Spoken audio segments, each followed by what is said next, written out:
ঢাকা বিশ্ববিদ্যালয়ে যে ভ্রাম্যমাণ হকার রয়েছে, আমরা দেখেছি যে বিভিন্ন মাদক যারা বিক্রির সাথে জড়িত তাদেরকে যে উচ্ছেদ অভিযান রয়েছে সেই উচ্ছেদ অভিযানকে অবশ্যই আমরা অ্যাপ্রিসিয়েট করি এবং বিশ্ববিদ্যালয় প্রশাসন যেভাবে এগিয়ে যাচ্ছে সেক্ষেত্রে আমরা একটি সুন্দর ঢাকা বিশ্ববিদ্যালয় পাবো এটা আমরা আশা করি। কিন্তু এই বিশ্ববিদ্যালয় প্রশাসনের সাথে এবং প্রক্টোরিয়াল টিমের সাথে কয়েকজন ডাকসুর মনোনীত সদস্য যেভাবে ফাটাকেস্ট স্টাইলে আসলে রাজনীতি করার চেষ্টা করছে, যে গিয়ে সরাসরি মারতে উদ্যত হওয়া এবং যে অভিযান উচ্ছেদ অভিযানের যে স্টাইল সেই স্টাইলটা আসলে একজন শিক্ষার্থীর সাথে যায় না। আমরা মনে করি বিশ্ববিদ্যালয় প্রশাসনকে আরও স্ট্রিক্ট হওয়া উচিত।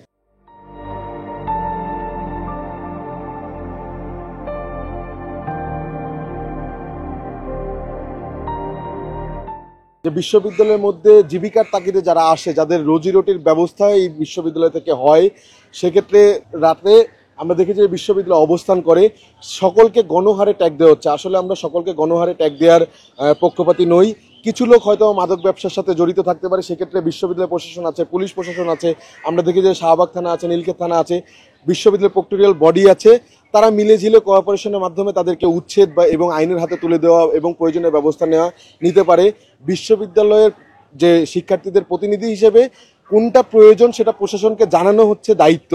সেক্ষেত্রে নিজেরা আইন হাতে তুলে নেওয়া, কাউকে পিটাতে যাওয়া, ফাটাকেস্টের মতো একদিনের মধ্যে বিশ্ববিদ্যালয়কে সংস্কার করে ফেলবো এরকম মনোভাব রাখা আসলে উচিত নয়। ফাটাকেস্ট স্টাইল বলতে আমরা মনে করি যে কোনো ধরনের বাছবিচার ছাড়া এটার ভবিষ্যৎ ইম্প্যাক্ট কী এবং যাদের সাথে অন্যায়টা করা হচ্ছে, যদি অন্যায় হয়ে থাকে বা আইন লঙ্ঘন করে কারোর উপর অত্যাচার করা হয়ে থাকে, সেই আইনটা লঙ্ঘন যদি করা হয় সেক্ষেত্রে আমি মনে করি যে আমি একটা কাজ করে দিলাম কিন্তু পরবর্তী ইম্প্যাক্ট সেই লোকটা কোথায় যাবে, কিভাবে কি হবে এবং তার সাথে যে আচরণটা করা হলো সেটা যুক্তিযুক্ত হলো কিনা, তার মানবাধিকার সেটা লঙ্ঘিত হলো কিনা, এই ব্যাপারটার ক্ষেত্রে কিন্তু আসলেই আমাদের সজাগ থাকতে হবে। তো ভারতীয় ওই মুভির মধ্যে আমরা দেখেছি যে কারো কোনো ধরনের আইন নাই, মানবাধিকার নাই, যে কোনো সময় গিয়ে চড়াও হয়, একজন মন্ত্রী সে গিয়ে চড়াও হয় এবং তাদেরকে মারপিটের মাধ্যমে উচ্ছেদ করে। আসলে এটা যেই কাজটা আইন শৃঙ্খলা রক্ষাকারী বাহিনী, সেই কাজটা তার নিজের করা উচিত নয় বলে আমি মনে করি।